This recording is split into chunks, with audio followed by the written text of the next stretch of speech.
தேர்தலுக்கு இப்போ ஓரளவுக்கு கட்சிகள் கூட்டணிகள்லாம் உறுதி செஞ்சிருக்குது. கூட்டணிக்கான வேலைகளையும் நடந்துட்டு இருக்குது. ஆனா இந்த தாவேகாவை பொறுத்தவரையில ஒரு தனித்து விடப்பட்டு இருக்குதா? தாவேகா தனித்து விடப்படல. அவங்க தனிச்சு நிக்கிறாங்க, தனிப்பட்ட அடையாளத்தோட நிக்கிறாங்க அப்படின்னு நீங்க ஏன் சொல்ல மாட்டேன்றீங்க? இல்ல நிறைய பேர் கூப்பிட்டு இருந்தாங்களா, இவங்களும் எதிர்பார்த்தாங்க, பேச்சுவார்த்தை இவங்களும் கூப்பிட்டு பேசினாங்கன்னு நினைக்கிறேன். இவங்களை எதிர்பார்த்தும் நாங்க அதிமுக எதிர்பார்த்துக்கிட்டு இருந்தது நமக்கு எல்லாருக்குமே தெரியுமே. அதனாலதானே இப்ப வந்து அந்த கூட்டணி சரியா அமையலன்னு பிற்பாடு இப்ப கடுமையா விமர்சனம் பண்ண ஆரம்பிச்சிட்டாங்க. இப்ப நேத்து இப்ப சமீபத்தில் அந்த அதாவது விஜயுடைய நிர்வாகிகள் மாநாடா பொதுக்கூட்டம் இல்ல ஒரு கூட்டம், ஓகேவா, அந்த கூட்டத்துல அவர் பேசின அந்த பேச்சு, அதுல ஏதோ அதிமுக ஊழலே செய்யாத கட்சி, அது வந்து ஊழல் அப்படின்னு ஆண்ட கட்சி அப்படின்னு ஏதோ சொல்லிட்டாருன்றதுக்காக பயங்கரமான தாக்குதல். அந்த அறிக்கையை நீங்க பார்த்துருப்பீங்க, போஸ்ட் எக்ஸ்ல. அது அதிமுகவுடைய இப்போ அவங்க மாறிட்டாங்க. ஏன்னா விஜய் அதுல கூட்டணிக்கு வரப்போறது இல்லை அப்படின்னு முடிவாயிடுச்சு. இப்போ அங்க அதிமுக க்ளோஸ்டு, பாஜக அழுத்தங்கள் கொடுத்தாலும் அந்த பாஜக அணிக்குள்ள என்டிஏக்குள்ள ஆமா அடிப்பணிய மாட்டோம். பயங்கரமான அந்த வசனங்கள் எல்லாமே உண்மையில இந்த தடவை அவருக்கு எழுதி கொடுத்தவங்க சூப்பராகவே எழுதி கொடுத்துருக்காங்க, ரொம்ப நல்லா எழுதி கொடுத்துருக்காங்க. அந்த எழுதி கொடுத்தவரை நம்ம பாராட்டுறோம், அப்ரிசியேட் பண்றோம். ஓகே, இது இப்போ பாயிண்ட் என்ன அப்படின்னா, அப்படி அடிப்பணிய மாட்டோம்னு பாஜகவுக்கும் நோ சொல்லிட்டாரு. அப்போ என்டிஏ அலையன்ஸ், ஏடிஎம்கே பிஜேபி அலையன்ஸ்ல இவர் போக மாட்டாரு, இவங்களும் அவரை ஏற்றுக்கொள்ளக்கூடிய நிலை இல்லைன்னு நினைக்கிறேன். அது தொடர்பா ஏதோ சர்வே எல்லாம் பண்ணாங்களாம், அப்படி இப்படின்னு சொல்றாங்க. விஜய்க்கு வந்து மார்க்கெட் இல்லை, ரொம்ப ஓட் பேஸ் எல்லாம் ரொம்ப கம்மியாயிடுச்சு அப்படின்னா ஏதோ கதைகள்லாம் சொல்றாங்க. எல்லாருமே நேரட்டிவ் செட் பண்ற விஷயம் தானுங்க. உண்மையிலேயே மக்களை சந்தித்து மக்களுடைய உள்ள கிடக்கையை சரியாக கணித்து சொல்லக்கூடிய ஆய்வு எதுவும் இன்னைக்கு வரைக்கும் வரல அப்படின்றத நான் உறுதியாக சொல்ல முடியும். ஏன்னா நான் தொடர்ந்து நம்முடைய குழு களத்துல நிக்குது, களத்துல நிக்க அவங்க பெறக்கூடிய அந்த களத்துல எதிர்கொள்ளக்கூடிய சவால்கள் என்ன அப்படின்றத நான் ஒவ்வொரு நாளுமே அட்ரஸ் பண்ணிக்கிட்டு இருக்கிறேன். களத்துல நின்று நானுமே போயிட்டு ஒரு ரவுண்ட்ஸ் போய் அவங்களுக்கு கைடன்ஸ் கொடுத்துக்கிட்டு இருக்கிறேன். இது வந்து ஒரு தொடர் ஆய்வா நம்ம பண்ணிக்கிட்டு இருக்கிறோம். அப்ப நமக்கு தெரியுது, இப்ப கள நிலவரத்தை பிரதிபலிக்கக்கூடிய விதத்துல சின்சியரா பிரதிபலிக்கக்கூடிய மாதிரி எந்த கருத்து கணிப்புமே வரல. எல்லாமே ஒரு நேரட்டிவை செட் பண்றதுக்காக அவங்கவுங்க கணிப்புன்ற பேர்ல வெளியிட்டு இருக்கிறாங்க. இப்ப இதெல்லாம் அடிப்படையாக வச்சுட்டு பார்த்தோம்னா தாவேகா இன்றைக்கு சூழ்நிலையில தனியா நிக்குது, என்டிஏ கூட்டணிக்குள்ள போகல. இந்த பக்கம் ஆப்வியஸா இந்தி கூட்டணிக்குள்ள போகாது. ஏன்னா அது அவங்களுடைய முதல் எதிரியாக இந்த தேர்தலை பொறுத்த மட்டும் இருக்கு. ஏன் இந்த தேர்தலை பொறுத்த மட்டும் இருக்குன்னு சொல்றேன்னா, அடுத்து வரப்போற தேர்தலில் தாவேகா இருக்கின்ற பட்சத்துல அணிகள் மாறலாம், பேச்சுவார்த்தைகள் மாறலாம், அதுக்கான பாசிபிலிட்டிஸ் இருக்கு அரசியல்ல அப்படின்றதுக்காக தான் நான் அதை சொல்றேன். நமக்கு மதிமுகவுடைய கதை தெரியும். மதிமுக விடுங்க, ரொம்ப கிளாமரஸா ஒரு உதாரணம் சொல்லணும்னா நம்ம உலக நாயகனுடைய கதை, அவருடைய அரசியல் தெரியும். அதனால எது வேணாலும் நடக்கலாம். நாளைக்கு அடுத்த எதிர்காலத்துல தாவேகாவும் திமுகவும் அலையன்ஸ் வைக்காது அப்படின்றதுக்கு எந்த உத்தரவாதமும் கிடையாது. அது விஜயே கூட அடிச்சு உறுதியா சொல்ல முடியாது. அப்படி அடிச்சு உறுதியா சொன்னாலும் அது வந்து நம்ம இவர் டிடிவி தினகரன் சொன்னார் பாத்தீங்களா, எடப்பாடி கூட போய் கூட்டணி வைக்கிறது தற்கொலைக்கு சமம் அப்படின்னு சொல்லிட்டு இந்த போயிட்டு அண்ணன் தம்பி சகோதரர் பங்காளி அப்படின்னு ஆயிட்டாங்க இல்லையா.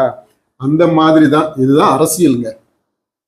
பாருங்க, ஒரு பக்கம் இந்த செங்கோட்டையன் பாவும் எல்லாரையும் ஒன்னா சேருங்கப்பா அப்படின்னு சொல்லிட்டு அவரு சவடாலா பேசினாரு. அப்புறம் பணிவா தான் நான் சொன்னேன் அப்படின்னு வேற அவர் ஜகா வாங்கிட்டாரு. இப்ப பாத்தீங்கன்னா அவருக்கு அந்த கட்சியில இடம் இல்ல, நம்ம அவர் என்ன சொன்னாரோ அது நிறைவேறிடுச்சு. அவங்க எல்லாருமே வந்துட்டாங்க, அவருக்கு இடம் இல்லாம போயிடுச்சு. அதனால அரசியல்ன்றது இதுதான். எது வேணாலும் நடக்கலாம், என்ன வேணாலும் செய்யலாம், எதை வேணாலும் பேசலாம், எப்படி வேணாலும் மாத்திக்கிடலாம். இந்த ஜனங்க வந்து முட்டா ஜனங்கள், மறதி உள்ள ஜனங்கள் அப்படின்ற ஒரு நினைப்புல இதெல்லாம் செய்யறாங்க. ஆனா மக்கள் எதையுமே மறக்கிறது இல்லை, எதையுமே அவங்க வந்து கடந்து போறதெல்லாம் கிடையாது. எல்லாமே அவங்களுக்கு தெரியும்.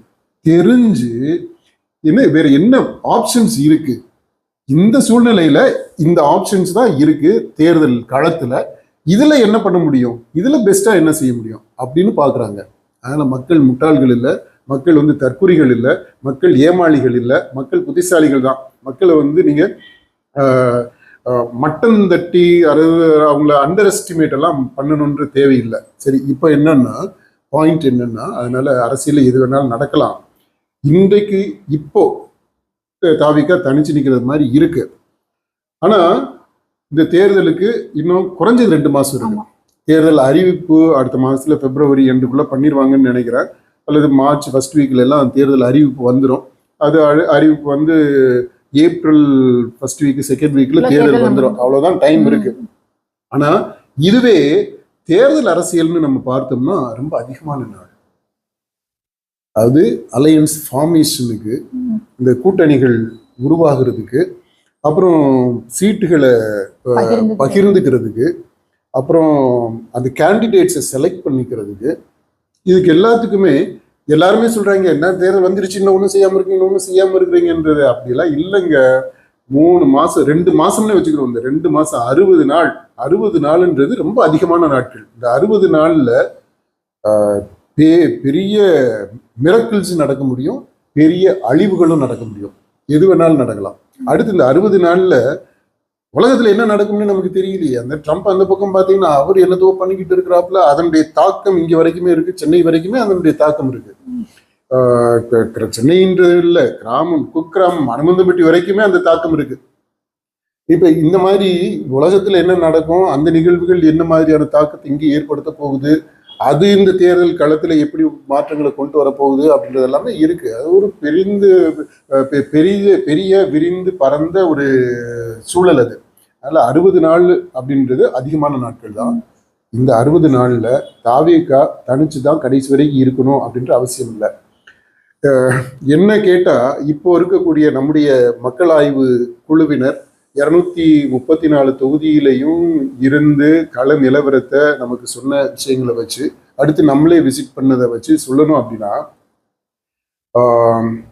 திமுக அணி வலு இழந்து நிற்குது. அது திரும்பவும் வலுவாக அடைவதற்கான வேலைகள் நடந்துகிட்டு இருக்கு. ஆனா வலுவு அடையலை. வலு இழந்த நிலையில தான் திமுக அணி இருக்கு.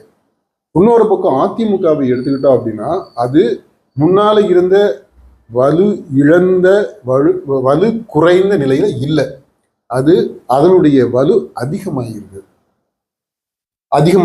வருது அப்படின்ற ஒரு நம்பிக்கை அவங்களுக்கு தொண்டர்கள் மத்தியில வந்திருக்கு. கூட்டணி கன்ஃபார்ம் ஆனது. அதாவது பாஜக முதல்ல சேர்ந்தது, அது கொஞ்சம் அப்படியே போய்கிட்டு இருந்துச்சு, அது பெருசா ஒன்றும் தாக்கத்தை ஏற்படுத்தல.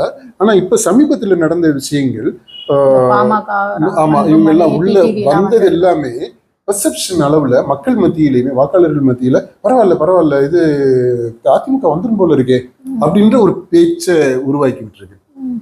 ஓகே, வருதா வரலையான்றது ரெண்டாவது. ஆனா அந்த பேச்சு அது வந்திருக்கு. திமுகவை பொறுத்த மட்டும் என்ன இவங்க இப்படி போய்கிட்டே இருக்கு, இன்னும் ஒன்றும் செட் ஆகல, உள்குத்து வேலைகள் நடந்துகிட்டு இருக்கு, காங்கிரஸ் இப்படி குறுக்குச்சால் ஓட்டிக்கிட்டே இருக்கிறாங்க, அவங்க இன்னும் திருந்தின பாடக்கானா அப்படின்னு அந்த பேச்சு அப்படி இருக்கிறதுனால அது வலு திரும்பவும் ஏற்கனவே இருந்த அந்த வலு அதவே இன்னும் கொண்டு வர முடியல, ஒன்றும் சேர்க்க முடியல. உடையணும்னு அவசியம் இல்லைங்க. மரம் இருக்குதுன்னா மரம் பாக்குறதுக்கு நல்லா தெரியுது, நல்லா இருக்க மாதிரி தெரியுது, உள்ள புறாம உளுத்து போய் கிடக்கு. அந்த மாதிரி தான் இது. அப்படி கலகலத்து போயிருக்கு, விலவலத்து போயிருக்குது, உளுத்து போய் கிடக்குது, உள்ளீடற்று போய் இருக்குது, தெரியுதா? அதனால அதிமுகவுடைய நிலை ஒரு பரிதாபமான நிலையாக தான் இப்ப வரைக்கும் இருக்கு. ஆனா அவங்கள்ட்ட ஆட்சி இருக்கு, பணம் இருக்கு, பலம் இருக்குது, மத்திய அரசு கூட இணக்கம் இல்ல, கள்ள உறவா ஏதோ ஒரு உறவு இருக்கு. அதெல்லாம் இருக்கிறதுனால அவங்க இதை எப்படி ரிசால்வ் பண்ணி வந்துருவாங்களா அப்படின்றது முயற்சிகள் நடந்துகிட்டு இருக்குதுன்றது நம்ம பதிவு செய்யறோம். இந்த பக்கம் தாவேகாவுக்கு வந்துட்டோம்னா, அவங்க தனிச்சு இருக்கிறாங்க. சீமான் களத்துல நாம் தமிழர் தனிச்சு நிற்கிறாங்க. நம்முடைய கள ஆய்வு அந்த அந்த தரவுகளை வச்சு நம்ம பார்க்கும்போது தாவேகாவும் நாம் தமிழரும் ஒருவேளை ஒன்றை சேர்ந்தாங்க அப்படின்னா தேர்தல் களம் முற்றிலுமாக மாறும். அப்படி ஒன்று சேர்ற பட்சத்துல எந்த கட்சிக்கும் எந்த அணிக்கும் தனி மெஜாரிட்டி கிடைக்காது. ஆட்சி அமைக்கிற அளவுக்கு சிம்பிள் மெஜாரிட்டி வேணும் இல்லையா? பாதிக்கு மேல 118 சீட்டு வாங்கணும். அந்த அந்த அந்த மேஜிக் நம்பர், அந்த எண்ணை எந்த அணியாலையும் எட்ட முடியாது. தனிப்பெரும் கட்சியா single largest party without majority to form the government அப்படி பார்த்தோம்னா அதிமுக, திமுக, தாவேகா இந்த 3 கட்சியில எது வேணாலும் இருக்கலாம் சிங்கிள் லார்ஜஸ்ட் பார்ட்டியா. நான் சொல்றது நாம் தமிழர் தாவேகா கூட சேரும்போது, தமிழக வெற்றி கழகமும் நாம் தமிழரும் சேர்ந்தால் இந்த மாதிரி யாருக்கும் பெரும்பான்மை கிடைக்காம ஒரு கட்சி மட்டும் அதிகமான இடங்களை பெற்று இருக்கும். அது இந்த 3ல எது வேணாலும் இருக்கலாம். ஆக வர இந்த தேர்தல் களத்துல இந்த 3 கட்சிகள்ல யாரு ஆட்சி அமைக்கணும்னாலும் இன்னொருத்தருடைய தயவு தேவை இல்லாம, அதாவது அல்லது தாவேகாவினுடைய தயவு இல்லாம, அல்லது தாவேகா நாம் தமிழர் அந்த அணியினுடைய தயவு இல்லாம ஆட்சி அமைக்க முடியாது அப்படின்ற ஒரு சூழல் கண்டிப்பாக வரும். ஆனா அதுக்கு இவங்க 2 பேரும் ஒன்னா சேரணுமே. அந்த பாசிபிலிட்டி இருக்குன்றத நான் சொல்றேன். அப்படி சேர்ந்தால் என்ன ஆகும் அப்படின்றத நம்ம சொல்றோம். கள நிலவரத்தை வச்சு நம்ம சொல்லி இருக்கிறோம். அது ஒரு கூட்டணி ஆட்சியாகத்தான் இருக்கும். அல்லது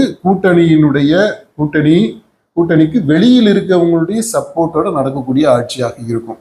இந்த 2006ல திமுக ஆட்சி நடந்தது இல்லையா, அப்படி இருக்கும். ஆனா இப்போ இன்னைக்கு மாறி இருக்கக்கூடிய கலைச்சூழல்ல எல்லாருமே ஆட்சியில பங்கு, அதிகாரத்துல பங்குன்னு கேட்டுக்கிட்டு இருக்கக்கூடிய இந்த காலகட்டத்துல அது மெஜாரிட்டி இல்லாம தனிப்பெரும் கட்சியாக இருக்கக்கூடிய ஒரு கட்சி ஆட்சியை முழுசா 5 வருஷம் அமைச்சிரும் அப்படின்னு நடத்திரும் அப்படின்னு சொல்லிட்டு சொல்றதுக்கு உத்தரவாதம் கிடையாது. அப்படிப்பட்ட ஆட்சி தேவை இல்லைன்னு நினைக்கிறேன். கூட்டணி ஆட்சி தான் வரும், கூட்டணி ஆட்சியாக தான் இருக்கணும். அல்லது நான் ஏற்கனவே இப்ப சொல்லி இருக்கிறேன், நம்முடைய மக்களுடைய மனசுல இருக்கிறத வச்சு நம்ம சொல்லி இருக்கிறோம். மக்கள் கூட்டணி ஆட்சி ஏற்றுக்கொள்வதற்கு தயாராக இருக்கிறார்கள். இதை நான் அழுத்தம் திருத்தமா சொல்ல முடியும், திரும்பவும் சொல்ல முடியும், எப்ப வேணாலும் சொல்ல முடியும். தமிழக மக்களுடைய மனநிலையை ஓரளவிற்கு, இந்த அரசியல்வாதிகளை விட ஓரளவிற்கு ஆய்வுபூர்வமாக தெரிஞ்சவென்ற முறையில நான் சொல்றேன், தமிழக மக்கள் கூட்டணி ஆட்சியை ஏற்றுக்கொள்வதற்கு தயாராக இருக்கிறார்கள். அந்த கூட்டணி ஆட்சி வேண்டான்னு இருக்கிறவங்க யாருன்னா, தனிப்பட்ட அளவுல நம்ம மட்டுமே இருந்து கொள்ளையடிச்சுக்கணும், சொத்தை சேர்த்துக்கிறணும், அதுல பகிர்ந்து கொள்ளக்கூடாது அப்படின்னு நினைக்கிறவன் தான். கூட்டணி ஆட்சியின் வரும்போது இந்த கொள்ளையடிக்க முடியாது, இது ஊழல் பண்ண முடியாது, அதனுடைய அளவுகள் எல்லாமே கணிசமா குறைஞ்சிரும். முற்றிலுமாக துடைத்து எரியப்படாமல் இருந்தாலும் கூட இதெல்லாமே அளவுல குறைஞ்சிரும். அப்போ இந்த விஜய் சொன்னார் பாத்தீங்களா, முன்னொரு காணொலியில அதை பத்தி பேசி இருக்கிறோம். ஊழலற்ற ஆட்சி ஒரு ப்ராசஸ். அந்த ப்ராசஸை ஒரு ஹெல்த்தியாவே ஒரு நம்பிக்கை தரக்கூடிய விதத்திலேயே முன்னெடுத்து செல்ல முடியும். இந்த மாதிரியான கொள்கை அளவுல வேறுபாடுகள் உடைய செயல் திட்டங்களில் ஒத்துக்கொள்ளக்கூடிய, ஐடியாலஜிக்கலி நீங்க டிஃப்ரெண்டா இருக்கலாம், ஆனா ப்ரோக்ராம்ஸ் இருக்குது பாத்தீங்களா, நடைமுறை செயல்பாடு, இந்த திட்டங்களை நிறைவேற்றணும் அப்படின்றதுல ஒத்துக்கிறோம் பாத்தீங்களா. இந்த காமன் மினிமம் ப்ரோக்ராம் சொல்லுவாங்க. காமன் மினிமம் ப்ரோக்ராம் இல்ல, காமன் ப்ரோக்ராம், மக்களை முன்வைத்த மக்களுக்கான ப்ரோக்ராம்ஸ்.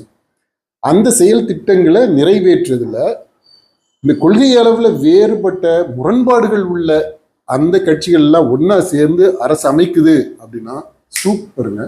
ஊழல் குறையும், கண்டிப்பா ஊழல் குறையும், மக்களுக்கும் நல்லது நடக்கும், மக்களுக்கு கண்டிப்பா நல்லது நடக்கும். அடுத்து மக்களுடைய எண்ணங்களையும் தேவைகளையும் அவங்களுடைய உள்ளத்துல இருக்கக்கூடிய அந்த குறைகளையும் நிறைகளையும் வெளிப்படுத்துவதற்கு ஒரு நல்ல ஃபோரமும் இருக்கும். இந்த சட்டமன்றம் அப்படின்றது துதிப்பாடுறதுக்கு, இல்லை செருப்பு விட்டு எறியறதுக்கு, இல்லை பேப்பரை கிழிச்சு போடுறதுக்கு அதற்கான இடமாக மட்டும் இருக்காது.